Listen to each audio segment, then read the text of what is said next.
এই কদর যে হবে, এই কদরের রাত্রে সকল ফেরেশতা নাজিল হবে এবং রূহ নাজিল হবে। এখন যাহারা রূহের 5 ভাগ করেন তাহারা নিজেরাও ভুলে আছেন। আমি আপনাদের সামনে আলোচনা করব লাইলাতুল কদর সম্পর্কে। লাইলাতুল কদর বেজুর রাত্রি, বরকতময় রাত্রি, যেই রাত্রি সম্পর্কে রব্বুল আলামিন কোরআনুল কারীমে একটি সূরা নাজিল করেছেন। সেইটি কোরআনুল কারীমে 97 নম্বর সূরা কদর। আমি শুরুতেই সূরা কদরের পাঠ করেছি। সূরা কদরের বাংলা অর্থটি হচ্ছে ইন্না আনজালনাহু ফি লাইলাতিল কদর, নিশ্চয়ই আমরা সেটা কদরের রাতে অবতীর্ণ করেছি। কদরের রাত্রেই অবতীর্ণ করা হয়েছে। ওমা আদরা কামা লাইলাতুল কদর। এবং আপনি কি জানেন কদরের রাত্রি কি? প্রশ্ন করা হয়েছে। লাইলাতুল কদর খায়রুম মিন আলফি শাহর, কদরের রাত 1000 মাস থেকে উত্তম। তানাজ্জালুল মালাইকাতি ওয়ার রূহ, কেন 1000 মাস হইতে উত্তম? কারণ এই রাতে তানাজ্জালু, আল্লাহ নাজিল করেন, মালাইকাতি, সকল ফেরেশতাদেরকে, ওয়াহ এবং রূহ, রূহকে নাজিল করেন। তানাজ্জালুল মালাইকাতি ওয়ার রূহ ফিহা বিইজনি রব্বিহিম মিন কুল্লি আমরিন, বেইজনি আল্লাহর হুকুমে, বে শহীদ, ইজন মানে আদেশে, হুকুমে, আমর, রব্বিহি রবের আদেশ হইতে নাজিল করা হয় কদরের রাতে সকল ফেরেশতাকে এবং রূহকে। যেই রাত্রিটি 1000 মাস থেকে উত্তম। সালামুন ইয়া হাত্তা মাতলাইল ফজর, ওটা শান্তি ভোর উদয় হওয়া পর্যন্ত। লাইলাতুল কদরে রব্বুল আলামিন রাতে, বেজুর রাতে নাজিল করেন রবের আদেশ হইতে ফেরেশতাদেরকে এবং রূহকে।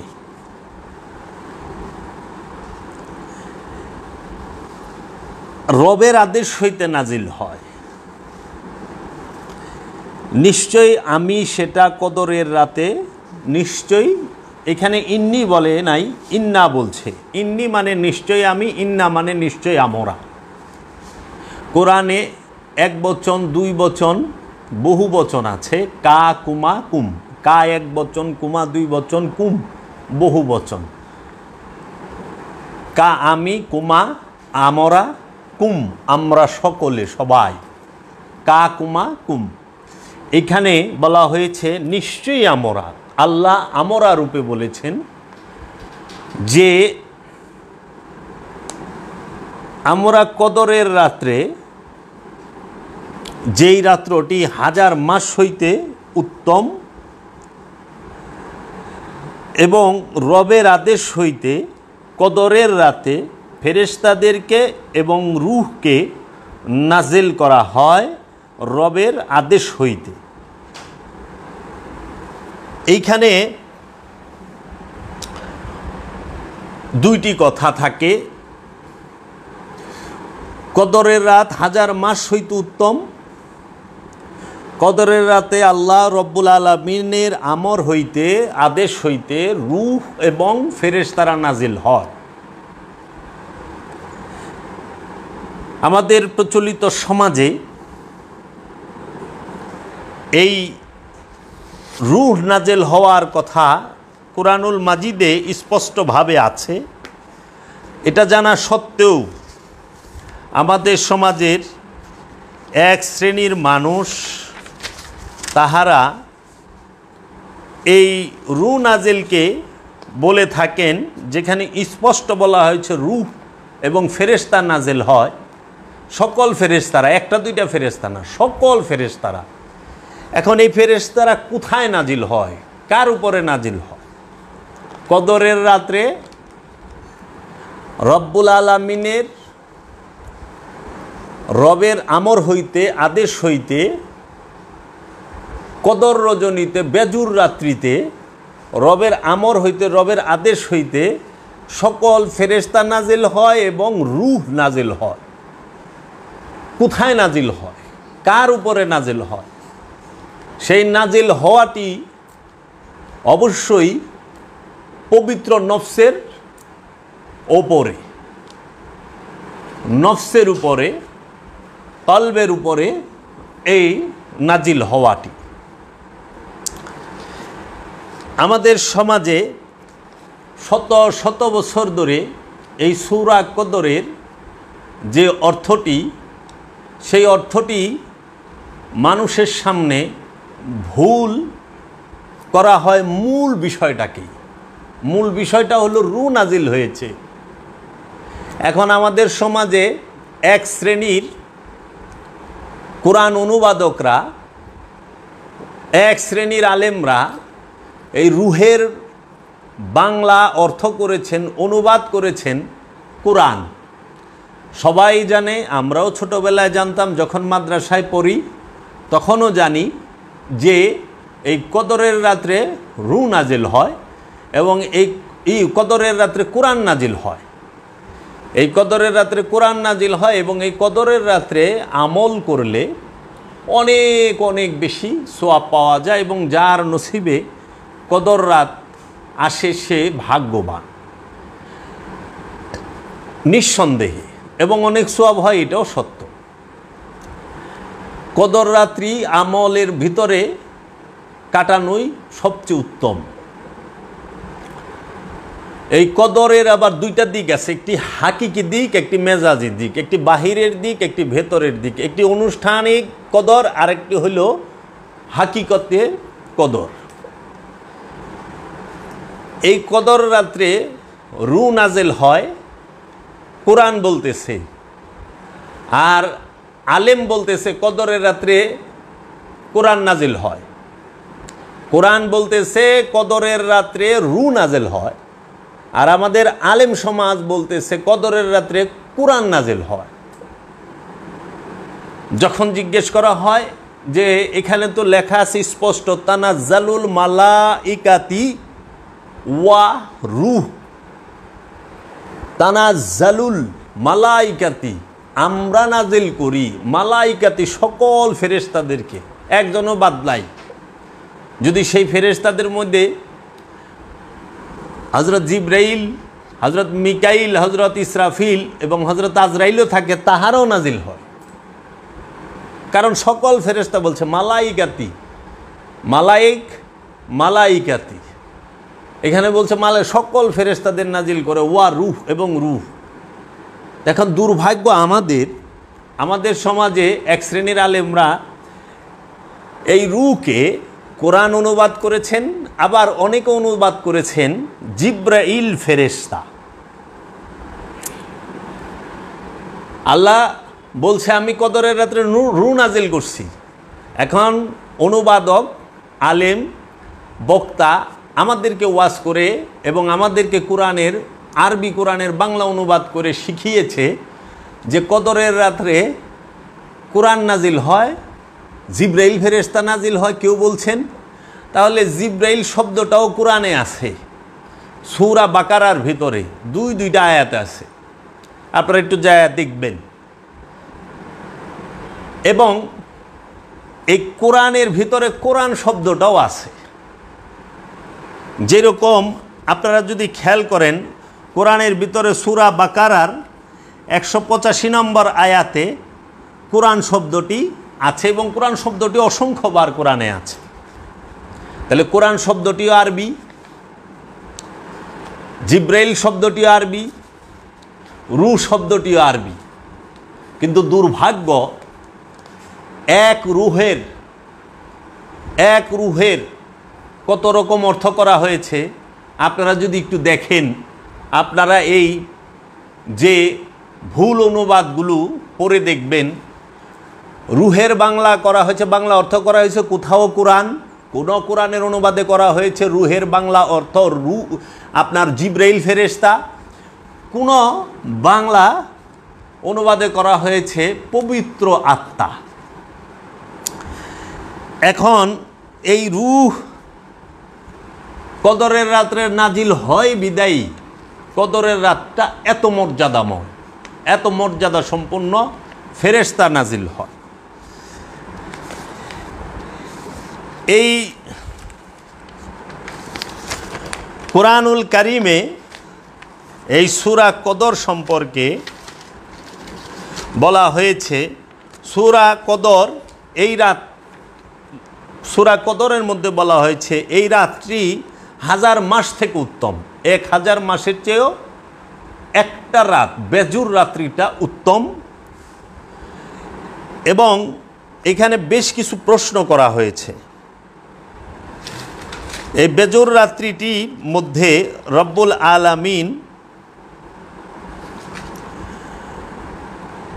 ফেরেশতা, রূহ, আমর, ফেরেশতারা নাজিল হয়েছেন, রূহ নাজিল হয়েছেন রবের আমরে। তা নাজিল হয় কি? রবের আমর, ফেরেশতা, রূহ। এই সূরাটার মধ্যে, সূরা কদরে 5টি আয়াত আছে। 5টি আয়াতের মধ্যে 35টি শব্দ আছে এবং 112টি হরফ আছে। আর প্রশ্ন করা হয়েছে যে এখানে প্রশ্ন আসে কিছু, যে নাজিল করনেওয়ালা কে? রব্বুল আলামিন। কদরের রাত্রে যাহা রূহ নাজিল করেছেন, ফেরেশতা নাজিল করেছেন, সে কে? রব্বুল আলামিন। নাজিল করার মাধ্যম কি? পবিত্র নফস, যে নফসের উপরে ফেরেশতা এবং রূহ নাজিল হয়, যে সিয়াম সাধনার মাধ্যমে, সলাত জাকাতের মাধ্যমে, সলাত এবং জাকাতের মাধ্যমে নফসকে পবিত্র করছেন, তখন তার উপরে কদর রাত্রি আগমন হয়েছে। 1000 মাস থেকে উত্তম সেই রাত্রিতে ফেরেশতা নাজিল হয় এবং রূহ নাজিল করেন। নাজিল করেছেন কার উপরে? নফসের উপরে। নাজিল করেছেন কোন সময়? কদরের রাত্রে। আবার এই নাজিল করেছেন কি? ফেরেশতা এবং রূহ। তাহলে রূহ যেখানেই নাজিল হবে, ফেরেশতা অবশ্যই তার পূর্বে নাজিল হবে। রূহ নাজিল হওয়ার পূর্বে ফেরেশতা অবশ্যই নাজিল হবে। এই রূহের অনুবাদ আমাদের সমাজে কথিত কিছু আরবি জাননেওয়ালা অনেক জ্ঞানীগুণী মহাপণ্ডিত মানুষ যারা আছেন, যাহারা অনেক রকম গ্রামার এবং কসলানি, কলকলা, উচ্চারণ, সহি, সব কিছুর সহি উচ্চারণ করছে, কিন্তু সহি অর্থ করতে পারে নাই। রূহ কিভাবে কোরআন হয়, আর রূহের বাংলা কিভাবে কোরআন হয়, রূহ কিভাবে জিব্রাইল ফেরেশতা হয়, রূহের বাংলা কিভাবে জিব্রাইল ফেরেশতা হয়।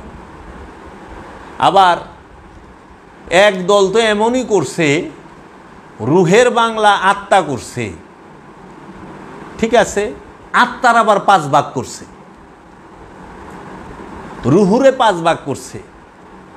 রূহ হইল রবের আদেশ, আর জমিনে বইয়া কিছু নাবালক আছে, জমিনে এই নাবালকেরা বইয়া যে রূহ নাজিল হয় সৃষ্টি না, রবের আদেশে নাজিল হয়, রবের হুকুমে নাজিল হয়, রবের আমরে আসে, অবতীর্ণ হয় পবিত্র নফসের উপরে। এই নাবালকেরা সেই রূহের 5 ভাগ কইরা তুইছে। আবার এই নাবালক কিছু ভক্তবিন্দু আছে, এরা নবজাতক, এই নবজাতকের আবার এটা নিয়ে অনেক বড় হুমকি ধামকি, আবার বাহাসের ডাকও দেয়।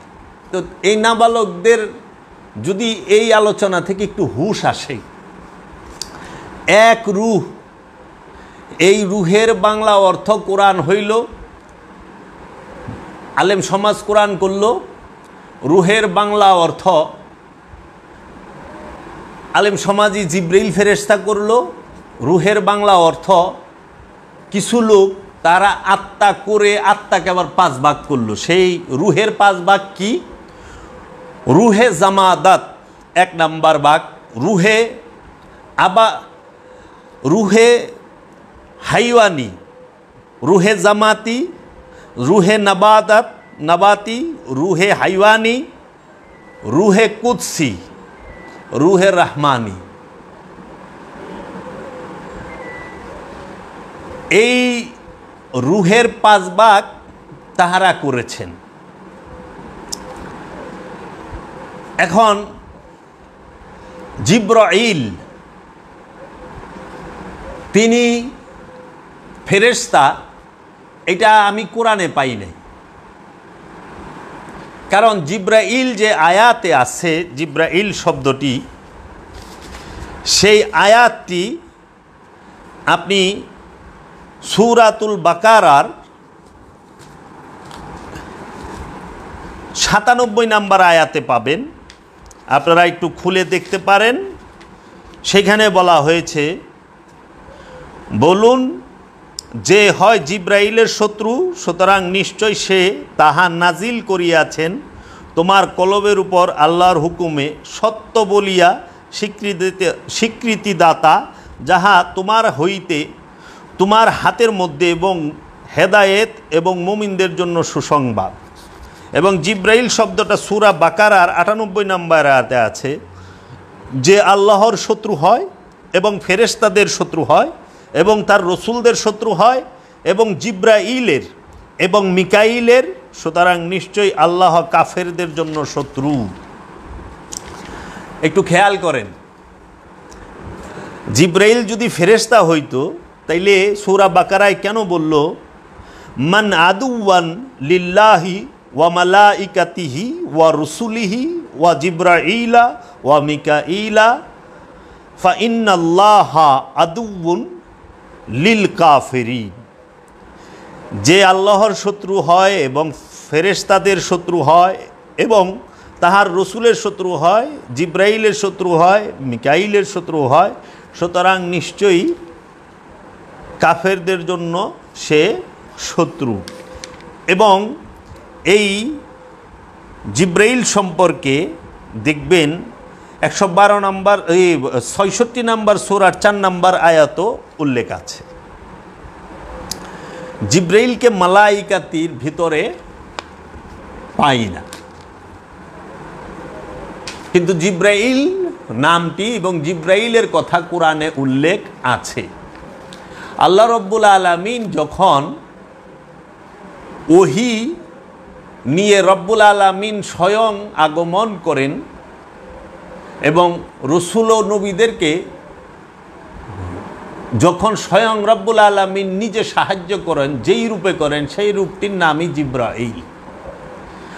আর আল্লাহর ওহী নিয়ে যখন আল্লাহ নিজেই আগমন করেন, সেই আগমনের রূপটির নামই হচ্ছে রুহুল আমিন। এরকম রুহুল কুদ্দুস, রুহুল আমিন, জিব্রাইল, ইসরাফিল, মিকাইল, আজরাইল, এরকম অনেক উল্লেখ আছে। এখন কথা হইল, এক রুহের অনুবাদ পাইলাম 3টা। খুব খেয়াল করেন, এক রূহ এই সূরা কদরের মধ্যে আল্লাহ রব্বুল আলামিন সূরা কদরের 4 নম্বর আয়াতে বলছেন যে তানাজ্জালুল মালাইকাতি ওয়ার রূহ।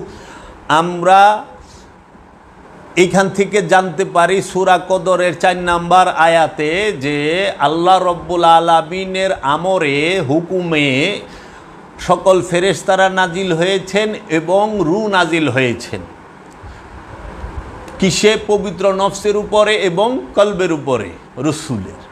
এখন এই রুহের বাংলা অর্থ করা হয়েছে কোরআন, রুহের বাংলা অর্থ করা হয়েছে জিব্রাইল।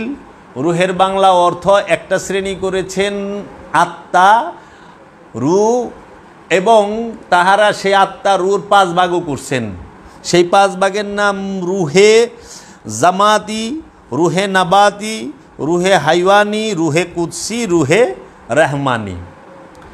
আবার এই দলের ভিতরেই হজবর অবস্থা হয়েছে কীরকম, যেই রূহ আল্লাহ কদরের রাত্রে নাজিল করেন ফেরেশতাদের সাথে, রবের তরফ হইতে, রবের হুকুম হইতে নাজিল হয়, সেই রূহকে একদল আলেম উলামা এবং একদল অজানা নাবালক, পীর সাহেবও বলা যায় নাবালক, এরা কি করলেন, এই রূহকে মেরে ফেললেন।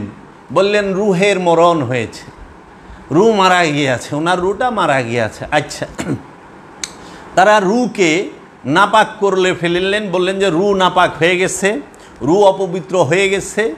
আবার কেউ রূহের মাগফিরাত কামনা করলেন, বিরাট বড় আয়োজন কইরা রূহের মাগফিরাতের জন্য আমরা দেখি বিভিন্ন দল বিভিন্ন ব্যক্তির জন্য রূহের মাগফিরাতের জন্য দুয়া খায়রাত করেন, মোনাজাত করেন, আবার সেইখানে বৈশা দেন। এই মোনাজাতের মধ্যে বলেন যত সোয়াব নজর হয়েছে সকল সোয়াব নজর কোটি কোটি গুণ বাড়াইয়া আল্লাহর রসুলের রুহে পাঠায় দাও, নাউজুবিল্লাহি মিন জালিক। ও আল্লাহ, এই রুহের সোয়াব এই আমলের সোয়াব কোটি কোটি গুণ বাড়াইয়া তুমি সমস্ত ওলি আল্লাহর রুহে সোয়াব পাঠায় দাও, নাউজুবিল্লাহি মিন জালিক। এমন কি বলতেছে, ও আল্লাহ, এই আমলের সমস্ত সোয়াব নজর কোটি কোটি গুণ বাড়াইয়া আমাদের যে বাবা মা অন্ধকার কবরে শাহিত আছেন, আত্মীয় স্বজন, শ্বশুর শাশুড়ি, খেস আকরাবা, হ্যাঁ, তামাম জাহানের মুমিন মুসলমান যারা আছেন তাদের রূহ মুবারকে পৌঁছাইয়া দাও। খুব খেয়াল করেন আমার কথাটা। রুহের বাংলা অর্থ পাইলাম কোরআনের মধ্যে অনেক অনুবাদে কোরআন, রুহের বাংলা অর্থ পাইলাম জিব্রাইল ফেরেশতা, রুহের বাংলা অনুবাদ পাইলাম আত্মা, পবিত্র আত্মা। আবার অনেকে করছে নুরানি মাখলুক, এ আবার আরও অ্যাডভান্স, নুরানি মাখলুক। এই নুরানি মাখলুক, যে এই নুরানি মাখলুক, এই ইনি মাখলুক মানে কি সৃষ্টি। আল্লাহ তো কইছে রু আমার আদেশ, কুলুর রুহি আমরি রব্বি, রু আমার আদেশ। তো ওনারা নুরানি মাখলুক পাইলেন কোথা থেকে? এই নুরানি মাখলুক যে হইল, এবং এই রূহ নুরানি মাখলুক, রূহ মানে নুরানি আত্মা, রূহ মানে বলতেছে কোরআন, রূহ মানে বলতেছে জিব্রাইল। তাইলে এই নুরানি মাখলুক এটাও আরবি, কোরআন এটাও আরবি, জিব্রাইল এটাও আরবি। তো জিব্রাইল, কোরআন, নুরানি মাখলুক। আর ওই যে কি জানি বলে যে আত্মা, পবিত্র আত্মা, এই আত্মা আবার রূহ আবার 5 ভাগে বিভক্ত করলেন। রূহকে মারলেন অনেক পীর সাহেব, অনেক বক্তারা, রূহের জন্য সোয়াব পাঠাইলেন কোটি কোটি গুণ বাড়াইয়া। এবং রূহকে আপনারা কেউ বলতেছে রূহ জাহান্নামে যাবে, ওনার রূহটা জাহান্নামে যাবে। হ্যাঁ, আবার অনেকের সাথে ওয়াজ শুনলাম যে রূহ ডাইনার দা সিটায় ওটি ভালো হয়, বামার দা সিটায় এটি বলে খারাপ হয়। এইরকম জঘন্য ওয়াজও শুনছি। হ্যাঁ, আবার এই রূহ, তারা রূহকে পবিত্র করার জন্য নামাজ পড়ারও আদেশ দেয়। আমি আত্মাটা খারাপ হয়ে গেছে, এই আত্মাটা খারাপ, এই আত্মারই। এখন কথা আহেন, রূহ সে জাত, সে মূল। রূহ কি? রবের আদেশ। রবের আদেশ রব হইতে আলাদা নয়। রূহ থাকে কোথায়? মানুষের জীবন রগের নিকটে। নাহনু আকরাবু ইলাইহি মিন হাবলিল ওয়ারিদ। আল্লাহ রূহ রূপে মানুষের জীবন রগের নিকটে অবস্থান করে। রূহ সৃষ্টি নয়, রূহ নাজিল হয়। আর নফস সৃষ্টি, নফস জন্ম নেয়, নফস জন্ম দেয়, নফস খায়, নফস ঘুমায়, নফস পাপ করে, নফস কুলসিত হয়। নফস যেহেতু জন্ম নেয়, নফস সেহেতু মৃত্যুবরণ করে। নফসের স্বাদ নিতে হবে, মৃত্যুর স্বাদ নিতে হবে। নফস যদি অপকর্ম করে সেইটার শাস্তি হিসেবে তার জাহান্নামে যেতে হবে। নফস যদি পবিত্র কর্ম করে মুতমাইন হয়, সে জান্নাতে যাবে। দোয়া যদি করতে হয় নফসের জন্য করবেন, মাগফিরাত যদি কামনা করতে হয় নফস তথা প্রাণের জন্য করবেন। প্রাণের সাথে শয়তান মিশে থাকে, নফসের সাথে শয়তান মিশে থাকে খান্নাস রূপে, নফসের সাথে শয়তান মিশে থাকে ইবলিশ রূপে, মারদুদ রূপে, খান্নাস রূপে, শয়তান রূপে, নফসের সাথে মিশে থাকে। রুহের সাথে শয়তান থাকে না। রুহের যেই পর্যন্ত নফসের সাথে শয়তান আছে সেই পর্যন্ত নফস রুহের দেখা পায় না। আর রু যেহেতু নাজিল হয়, তাহলে তারা যে কোরআন নাজিলের কথা কইল, রু শব্দের অর্থ করল কোরআন, তাহলে কোরআন কি মারা যায়? নাউজুবিল্লাহ, কোরআন মরে না, কারণ কোরআন সৃষ্টিই না। আল্লাহ কোরআনকে সৃষ্টি বলে নাই। মাওলা আলীকে জিজ্ঞেস করা হয়েছিল কোন জিনিস সৃষ্টি হয় না, সেটা বলছে কোরআন। কোরআন সৃষ্টি না, কোরআন রবের তরফ হইতে আগমন করে, নাজিল করে। তাইলে কোরআন যদি রুহের বাংলা হয়, তাইলে কোরআন মরে কেমনে? নাউজুবিল্লাহ, কোরআন তো মরে না। রুহের বাংলা যদি কোরআন হয়, তাইলে সেটা অপবিত্র হয় কেমনে? কোরআন কি অপবিত্র হয় কখনো? নাউজুবিল্লাহ মিন যালিক, কখনো কোরআন অপবিত্র হয় না। কোরআন মহাপবিত্র এবং কোরআন সর্বশ্রেষ্ঠ। যেই কোরআনকে পবিত্র হওয়া ছাড়াই স্পর্শ করা যায় না, আল্লাহ নিজেই বলে দিছেন লা ইয়ামাসসাহু ইল্লাল মুতাহহারুন, পবিত্র হওয়া ব্যতীত কেহই এই কোরআনকে স্পর্শ করতে পারে না। তাহলে কোরআন মরেও না, কোরআন অপবিত্র হয় না। আচ্ছা, কোরআন তাহারা বলে রু জাহান্নামে যাইব, তো রুহের বাংলা যদি কোরআন হয় তো কোরআন কি জাহান্নামে যাইব? নাউজুবিল্লাহ, না। জাহান্নামে যাইব নফস, জাহান্নামে যাইব মানুষের নফস। কোরআনুল কারীম যেখানে অবতীর্ণ হয় সেটা নিজেই জান্নাত হয়ে যায়। কোরআনুল কারীমের মর্যাদা সর্বশ্রেষ্ঠ। তাহলে পরে আপনারা খেয়াল করেন, যাহারা বলল যে রু অর্থ জিব্রাইল ফেরেশতা, তো জিব্রাইল ফেরেশতা সে কি মারা যায়? না। তো রু তো এখনকার সমাজে বলতেছে রু মারা যায়। জিব্রাইল ফেরেশতা তিনি কি নাপাক হন? না। কিন্তু আমাদের সমাজে মৌলবী মুন্সিরাই যে যারা নাকি রু সম্পর্কে কথা বলেন, তারা সবাই বলতেছে রু তো নাপাক হয়ে গেছে, ওনার রুটা অনেক হয়েছে যন্ত্রণা দিয়ে, আজরাইল আসবেন, ওনার রুটাকে কবজ করে নিয়ে যাবেন। হ্যাঁ, রুটাকে টানতে টানতে নিয়ে যাবেন, শেষরাইতে শেষরাইতে নিয়ে যাবেন। রুহের তাজাল্লি শুয়ে পারবো? রুহের তাজাল্লি তুর পাহাড় শুয়ে পারে নাই। তাহলে এই যে বলে কোটি কোটি গুণ সওয়াব নজর বাড়াইয়া রুহে পাঠায় দেন, রুহের কি সওয়াবের প্রয়োজন আছে?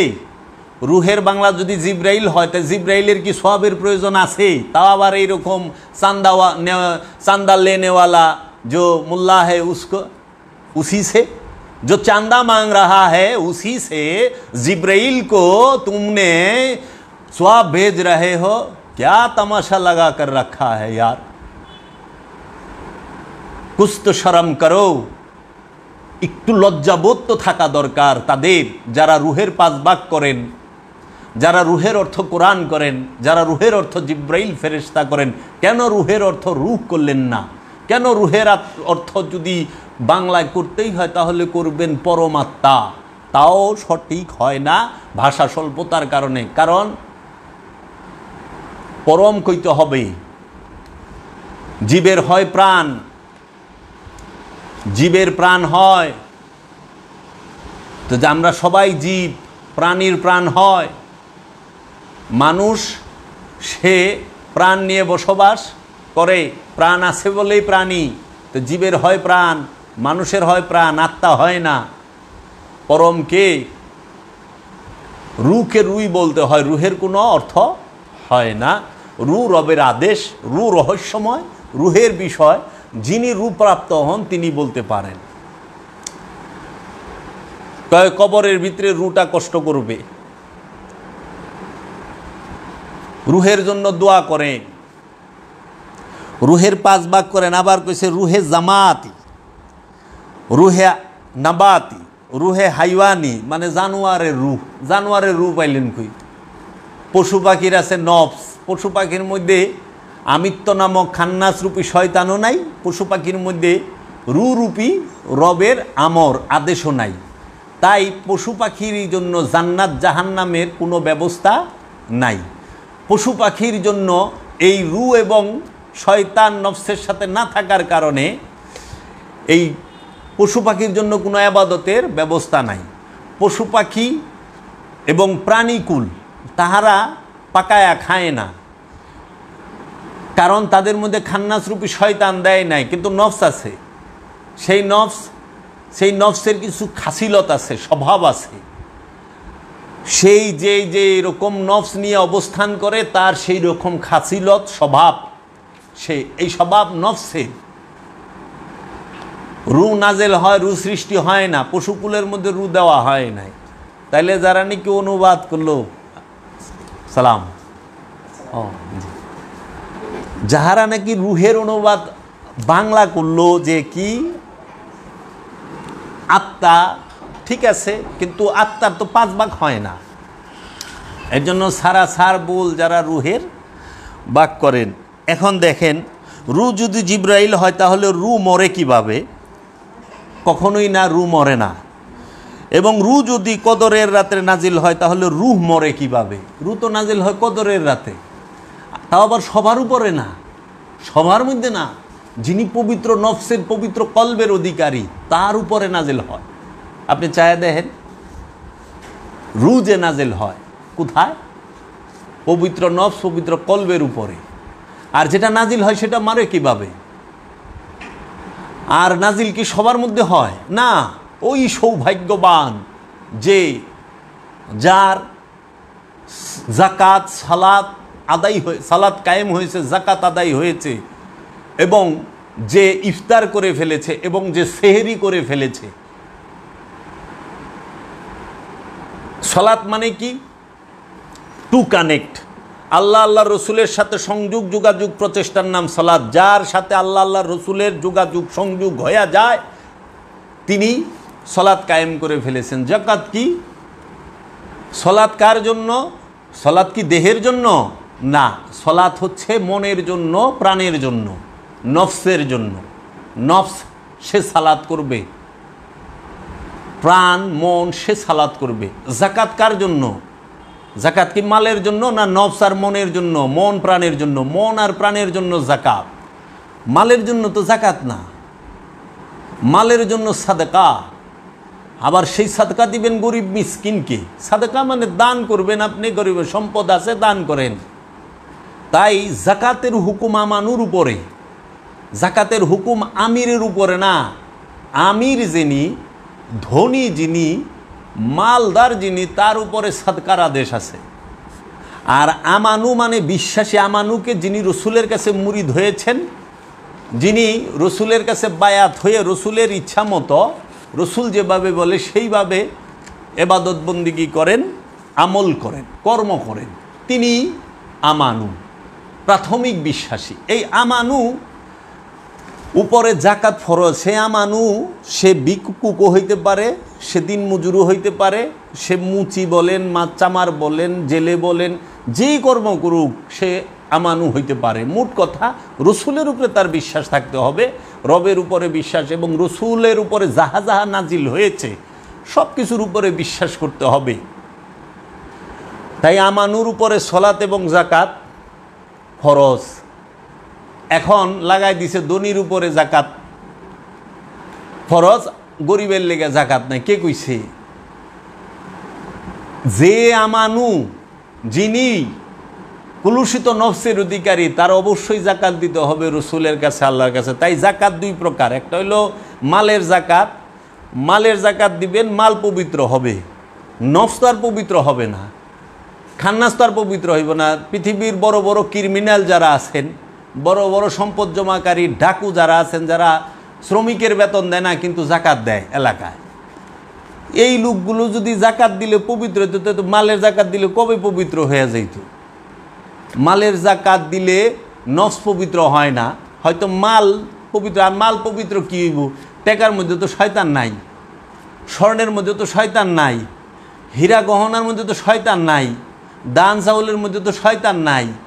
শয়তান যেখানে অবস্থান করে সেই স্থানকে নাপাক বলা হয়। তাই শয়তান অবস্থান করে আপনার কলবে, আপনার হৃদয়ে, মানুষের অন্তরে, মানুষের নফসের সাথে। তাই শয়তান যেখানে অবস্থান করে মানুষের নফসের সাথে, মানুষের কলবে, সেই জিনিসটাকে জাকাত দিতে হবে। তাই জাকাত কি? আপনি আল্লাহর তরফ হইতে যাহা কিছু পাইছেন, নফসের জাকাত যেটা, আল্লাহর কাছ থেকে আপনি যাহা কিছু পাইছেন, জ্ঞান, বুদ্ধি, ধন, সম্পদ, বাল বাচ্চা, সমস্ত কিছু যাহা কিছু পাইছেন, যেভাবে পাইছেন রবের তরফ হইতে, সমস্ত কিছু রবের রাস্তায়, রবের ইচ্ছার কাছে, রবের এবং রসুলের কদমে উৎসর্গ করার নামই জাকাত। সব কিছু উৎসর্গ করতে হবে। এই জাকাত হওয়ার পরেই আপনার হবে ইফতার। ইফতারও দুই প্রকার, একটি হলো ছোলা, বুট, মুড়ি, এইটা।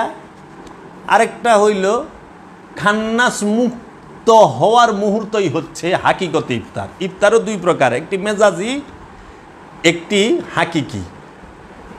হাকিকি ইফতার করতে গেলে আল্লাহর কামেল ওলি যিনি মাস্তান, তার কাছে যাইতে হবে, তিনি আপনাকে ইফতার করাবেন। আল্লাহর রসুল আপনাকে ইফতার করাবেন, আল্লাহ রব্বুল আলামিন নিজে ইফতার করাবেন। আর মেজাজি যে ইফতার, ওটা যে নামাজ পড়ে না হেও বানায়। বেগুনি দেখবেন যে বাজবার লইছে বলে হ্যাঁ নিজেই রোজা রাখে নাই, নামাজ পড়ে না, কিন্তু ইফতার বানায় দিছে। আলুর চপ বানায় দিছে, বড় বাপের পোলায় খায়, চাপাবাজি করে ইফতার ব্যস্ত আছে। হ্যাঁ, ওই যে খাসির কি বলে, যে স্কুলের আশেপাশে বড় হয়েছে, হ্যাঁ এইটা। তো এইটা তো ইফতার, সে যেমন এটা মেজাজ ইফতার খাবার। আপনি বুট খাইলে তো আল্লাহর দিদার ভান না। এই আমরা কত, আমি তো নিজে ডেইলি বুট খাই, বেগুনি খাই, আলুর চপ খাই, ওই যে ওটারে কি কয় আপনার সবজির চপ আছে সেটা খাই, আন্ডার চপ আছে, ডিমের চপ আছে সেটা খাই, আবার মাঝে মধ্যে ফল ফলাদে আছে, কিন্তু আল্লাহর দিদার তো পাইলাম না বুট খায়া। কিন্তু আল্লাহ কইছে ইফতার করলেই তার দিদার হইব। যে তাই রসুলের হাদিস আছে, যে যত তাড়াতাড়ি ইফতার করতে পারে সে আমার তত প্রিয় বান্দা। যে যত তাড়াতাড়ি ইফতার করব, আল্লাহ সবচেয়ে প্রিয় বান্দা সে হবে। তোমরা তাড়াতাড়ি ইফতার করার জন্য প্রতিযোগিতা করো। এই ইফতারটা কখনোই এই ছোলা, মুড়ি, বুট কিংবা বেগুনি আলুর চপের সাথে যায় না। এই ইফতারটা নফসের থেকে যে যত তাড়াতাড়ি খান্নাসরূপী শয়তানকে মুক্ত করতে পারবে, তাড়িয়ে দিতে পারবে অথবা মুসলমান করতে পারবে, তার ইফতার তাড়াতাড়ি হওয়ার কারণে আল্লাহর কাছে সবচেয়ে সে প্রিয় বান্দা। এর জন্য আমরা যেন যৌবনকালেই খান্নাসরূপী শয়তান মুক্ত হওয়ার প্রতিযোগিতা করি। তার জন্য আমরা যেন সলাত এবং জাকাতকে আদায় করি। সেই সলাত অবশ্যই দায়বী সলাত, সেই জাকাত অবশ্যই রবের তরফ হইতে যাহা পাইছি, যে অবস্থায় যারে যাহা দিছে রব, সেইটি রবের রাস্তায়, রবের কাছেই, আল্লাহর কাছেই উৎসর্গ করা জাকাত। এখন ইফতার করছেন, ইফতার করার পরে খান্নাস মুক্তি হওয়ার পরে নফস পবিত্র, নফস একা, নফস সে আত্মবলে বলিয়ান হইল যে যত লোভের পণ্যই তার সামনে আসুক, যত ক্ষমতাই তার সামনে আসুক, সে কাবু হবে না। ওই লোভ দেখে, দুনিয়া দেখে কাবু হবে না, ওই ক্ষমতা দেখে কাবু হবে না, রমণী দেখে কাবু হবে না, সম্পদ দেখে কাবু হবে না। সে দুনিয়া থেকে মুখ ফিরিয়ে নিবে। যখন সে নিজের বলে বলিয়ান, আত্মবলে বলিয়ান, সেই সময়টাকেই বলা হয় সেহরি। এর জন্য ইফতার বানানো যায় না, যেটা বানানো যায় সেটা আনুষ্ঠানিক ইফতার, অনুষ্ঠানের ইফতার, মেজাজি ইফতার। আর হাকিকি ইফতার রবের দয়া থেকে পালন করতে হয়। এর জন্য আমরা খাজা গরিবে নওয়াজ সুলতানুল হিন্দ খাজা বাবার একটি কালাম আমরা পড়তে পারি, যে এই জাকাত সম্পর্কে খাজা বাবা বলেছেন যে আপনি সিয়াম পালন করবেন এবং জাকাত আদায় করবেন। এই বিষয়টি খাজা বাবার কিতাবে মক্তবাতে খাজার মধ্যে বলা হয়েছে। ইফতার এবং সেহরি করতে হয় দিদারে, সিয়ামের বিষয় যেটা আছে সেটা দিদারে এলাহি দিয়ে, দিদারে এলাহি দিয়ে ইফতার এবং সেহরি আমাদের পালন করতে হয়।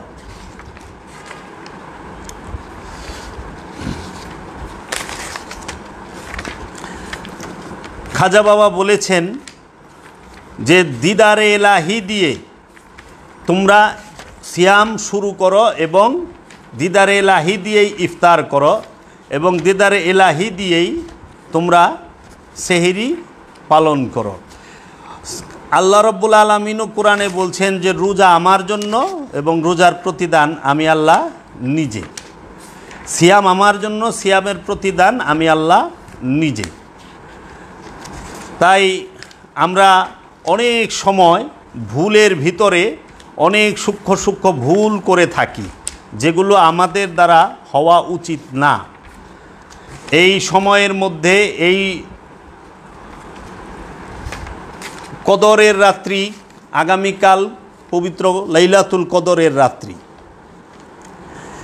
এই সেহরি, সলাত, জাকাত, সেহরি, ইফতার, সলাত, জাকাত, ইফতার, সেহরি হওয়ার পরেই আপনার হবে কদর। এই কদর যে হবে, এই কদরের রাত্রে সকল ফেরেশতা নাজিল হবে এবং রূহ নাজিল হবে। এখন যাহারা রুহের পাঁচ ভাগ করেন তাহারা নিজেরাও ভুলে আছেন